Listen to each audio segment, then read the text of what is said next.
नमस्कार दोस्तों, केमिस्ट्री साला चैनल में आपका स्वागत है। आज का मेरा यह video d and f block elements part 8 class 12 and subtopic is formation of coloured compound. Friends, you know, transition elements compounds are generally colored. So first we write, first point is there, transition elements form colored compound।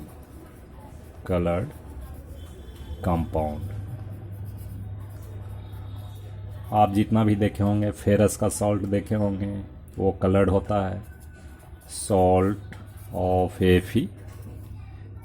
FeSO4 coloured होता है, green colour होता है। Chromium, salt of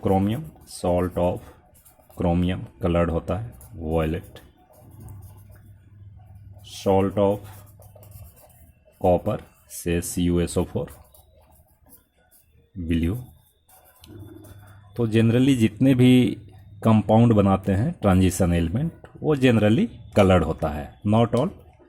जैसे zinc भी है, zinc तो ऐसे transition element है नहीं, लेकिन उसका सॉल्ट कलरलेस होता है। सो ट्रांजिशन एलिमेंट्स कलर क्यों बनाता है, ये हमें जानना ज़रूरी है। ठीक है दोस्तों, तो सबसे पहले हमें ये बात करनी है कि ड्यूरिंग कंपाउंड फॉर्मेशन, जब मेटल आयन कौन सा होगा भाई, ये ट्रांजिशन एलिमेंट का होगा। ट्रांजिशन एलिमेंट जब ये मेटल आयन से आयंस इंटरेक्ट करते हैं, राइट, जब इन्फ्लुएंस होता है, when there is influence of ions to metal ion,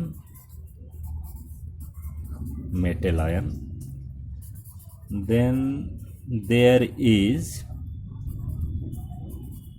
a splitting of d orbitals. ये हम आगे भी पढ़ेंगे कॉम्प्लेक्स में, थोड़ा मैं बताता हूँ यहाँ।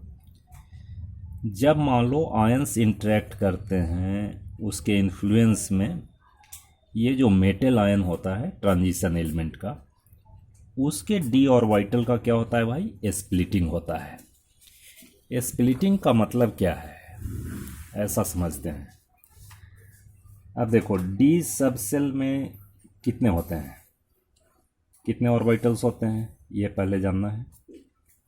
1 2 3 4 5 and name is DXY, DYZ, DXZ, DX square minus Y square and DZ square. ठीक है दोस्तों, अब ये जो ऑर्बिटल हैं,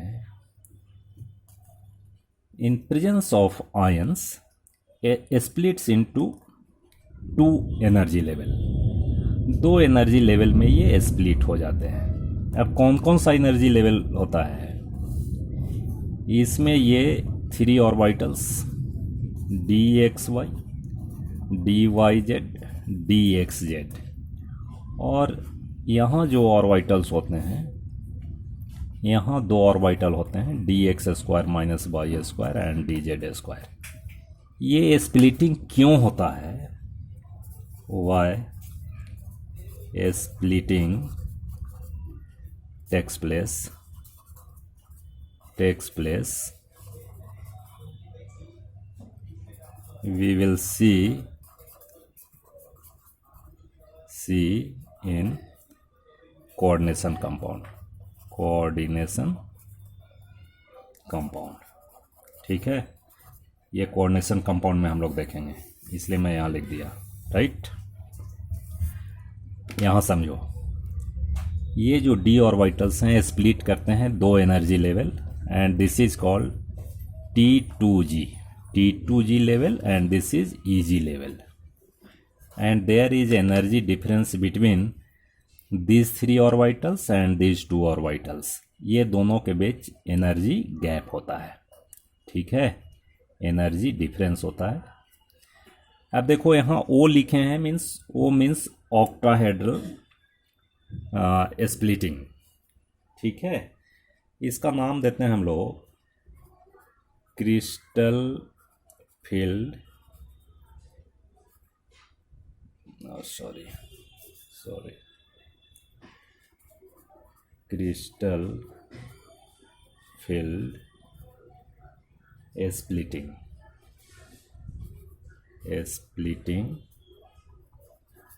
ठीक है, crystal field splitting in octahedral field, in octahedral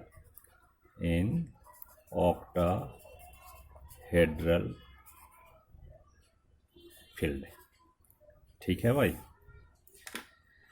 अब देखो, अब जो ये स्प्लिटिंग होता है, तो स्प्लिटिंग में क्या होएगा कि मान लीजिए कि इसमें 1 2 3 4 5 इलेक्ट्रॉन्स हैं, डी ऑर्बिटल्स है भी 5 इलेक्ट्रॉन, तो 5 इलेक्ट्रॉन इसमें 1 2 3 4 5, अब कहाँ रहेगा, हो सकता है यहाँ भी हो या इधर भी हो सकते हैं, वो आगे पढ़ेंगे, कम्प्लेक्स में पढ़ेंगे। लेकिन अभी समझ लो कि let 5 electrons are present like that. अब इसमें क्या होता है कि when these electron absorbs light radiation, मान लो light radiation, white light radiation को अगर एब्जॉर्ब करता है तो ये क्या होएगा भाई, एक्साइटमेंट होगा, ये एक्साइट करेगा, कहाँ जाएगा भाई, ये नेक्स्ट हायर एनर्जी लेवल में जाएगा, T2G2 EG लेवल में जाएगा। जब फिर से ट्रांजिशन EG टू T2G होगा तो जो एब्जॉर्ब करता है रेडिएशन, वो रेडिएशन को इमिट करेगा, ठीक है भाई, तो इमिट करेगा और वही कलर नज़र आता है। Suppose in A compound electrons gets excited to EG level, EG energy level from T2G level,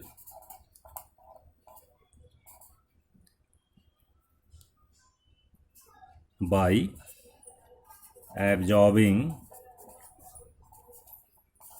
green radiation, green light radiation, मैंने क्या बोला कि कोई कंपाउंड में ये जो इलेक्ट्रॉन है T2G लेवल का, वो एक्साइट हो गया जी, एक्साइट होकर कहाँ जाएगा, next energy level EG level में जाएगा। कौन सा लाइट, ग्रीन लाइट, ठीक है, ये ग्रीन लाइट से क्या होगा, एक्साइट हो गया, इसमें आ गया।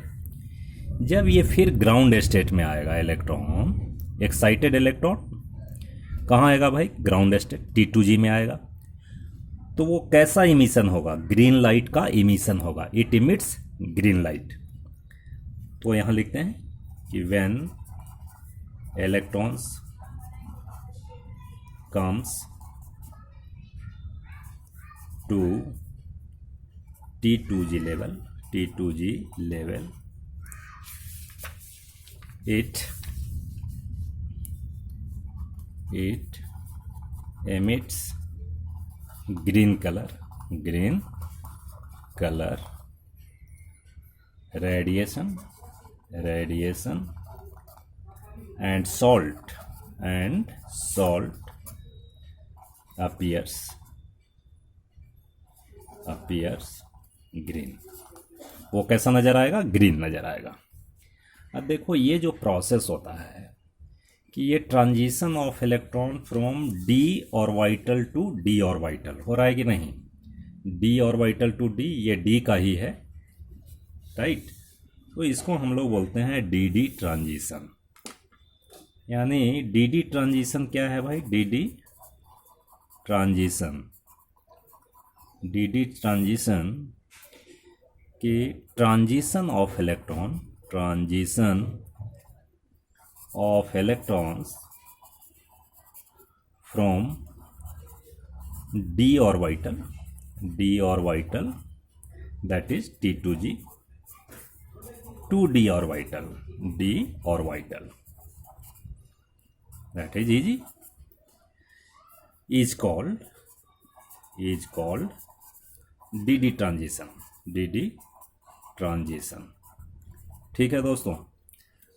तो अगर आपसे कोई बात करे कि भाई ट्रांजिशन एलिमेंट के सॉल्ट कलर्ड क्यों होते हैं, तो आप एक लाइन में लिख सकते हो कि salts of transition elements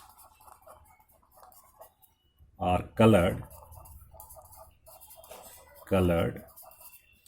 due to D transition. ठीक है दोस्तों। देखो एक ख़ास बात यह है कि ट्रांजिशन एलिमेंट के जितने भी सॉल्ट हैं उसमें डी ट्रांजिशन जो होता है, डी ट्रांजिशन ये विजिबल रेडिएशन से होता है जी। D transition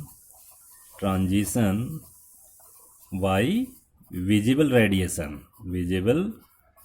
radiation. अगर मान लीजिए विजिबल रेडिएशन से नहीं होता, इंफ्रारेड रेडिएशन, अल्ट्रावायलेट रेडिएशन से होता, तो वो कलर्ड नहीं होता। ठीक है। सो डी ट्रांजिशन किससे होता है? विजिबल रेडिएशन से होता है। दैट्स वाई इनके सॉल्ट क्या होते हैं? Salts are coloured. ठीक है बच्चों। अब देखिए, अब इसमें एक चीज़ जानना है। देखो अगर मान लो कि डी ट्रांजिशन कब पॉसिबल है, when D transition is possible. अब देखो मैं एक और बना देता हूँ। ठीक है। अब तो आसान हो गया, 5 हो गए और ऊपर में इजी लेवल में आपका dx² minus y² and dz² and here 3 orbitals dxy dyz dxz dx² minus y² dz²। देखो डी ट्रांजिशन पॉसिबल कब होगा, नॉट पॉसिबल कब होगा? डी ट्रांजिशन पॉसिबल कब होगा? पॉसिबल कब होगा? जब डी में पार्शियल फील्ड होगा, when D orbital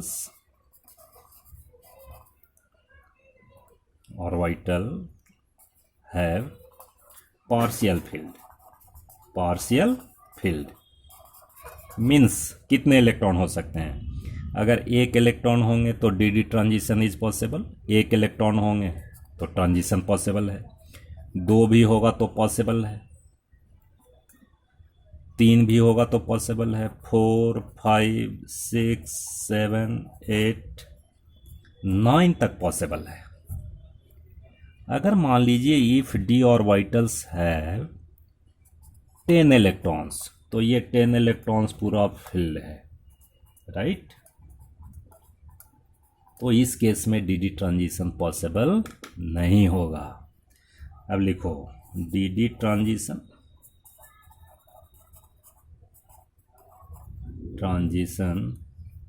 is not possible when, क्या लिखेंगे? डी सब सेल हैव 10 इलेक्ट्रॉन्स, तो पॉसिबल नहीं होगा। ठीक है जी, 10 इलेक्ट्रॉन्स। और दूसरा पॉसिबिलिटीज क्या है? There is no electron, D subshells have no electron. जब कोई इलेक्ट्रॉन नहीं होगा तो डी ट्रांजिशन पॉसिबल नहीं होगा। तो उस केस में सॉल्ट कैसे होंगे? सॉल्ट इस केस में होंगे कलरलेस। ठीक है बच्चों। अब देखिए मैं कुछ क्वेश्चन बताता हूँ। देखो कुछ क्वेश्चन है, जैसे देखिए, जैसे अगर आपको कहा जाए कि भाई स्कैंडियम 3+ का सॉल्ट कैसा होगा, कलर्ड होगा, तो स्कैंडियम 3+ बताओ। स्कैंडियम 21 है तो 3D14H2 होता है, और स्कैंडियम 3+ लिखोगे तो क्या हो जाएगा, 3D0 एंड 4S0, 2 और 1 3 इलेक्ट्रॉन चले जाएंगे। तो डी में तो इलेक्ट्रॉन है ही नहीं, तो इसमें D transition not possible. D transition not possible, not possible. तो ये कैसा हो जाएगा, कलरलेस सॉल्ट बनाएगा। बनाएगा कि नहीं, बनाएगा ना। हाँ, अब बताओ Cu+ का सॉल्ट कैसा होगा, Cu+, तो Cu+ का कॉन्फ़िगरेशन होगा 3D10 4S0, तो डी में पूरा भरा हुआ है, तो ये कलरलेस होगा, कलरलेस। Cu2+ का सॉल्ट कैसा होगा, तो Cu2+ में क्या हो जाएगा, 3D9 4S0, तो ये देखो पार्शियल फिल्ड हो गया, तो ये कलर्ड होगा, होगा ना, कलर्ड। ठीक है, अब इसके बाद देखो जिंक का सॉल्ट बताइए, जिंक 2+, कॉन्फ़िगरेशन क्या होगा, 3D10 4S0, तो ये भी होगा, कलरलेस होगा। ठीक है, और भी हम कर सकते हैं, जैसे मान लो अगर कोई लिख दे कि टिटेनियम 2+ जो है ये कलर्ड है, और टिटेनियम 4+ ये कलरलेस होगा। टिटेनियम 2+ क्या होगा भाई, तो 3D, ये है 2 4S2, तो टिटेनियम 2+ में ये 0 हो जाएगा, तो डी में देखो कितने हैं, 2 इलेक्ट्रॉन हैं, तो ये कलर्ड होगा, कलर्ड होगा, कलर्ड। टिटेनियम 4+ क्या होगा भाई, 3D0 4S0, तो ये क्या हो जाएगा, कलरलेस हो जाएगा। ठीक है दोस्तों, तो आपको ये सारी बात पता करना आता है कि कौन से सॉल्ट कलर्ड होंगे, कौन से कलरलेस हैं, तो आपको बात समझ आ गई होगी, हम समझते हैं। और स्प्लिटिंग ऑफ डी ऑर्बिटल मैं कम्प्लेक्स में भी कराऊंगा, क्योंकि उसमें और कुछ बताना है कि स्प्लिटिंग क्यों होता है। ठीक है ना, अभी थोड़ा इतना ही जानो, राइट। तो अगर वीडियो पसंद आए तो सब्सक्राइब कीजिए, लाइक कीजिए, शेयर कीजिए। ठीक है, और बहुत पढ़िए, कोई डाउट हो तो पूछा कीजिए, कमेंट सेक्शन में लिखिए, कोई भी डाउट बिल्कुल मैं जवाब दूंगा। और कुछ समस्या हो तो आप डिस्क्रिप्शन में देख लीजिए। ठीक है, बहुत बहुत धन्यवाद।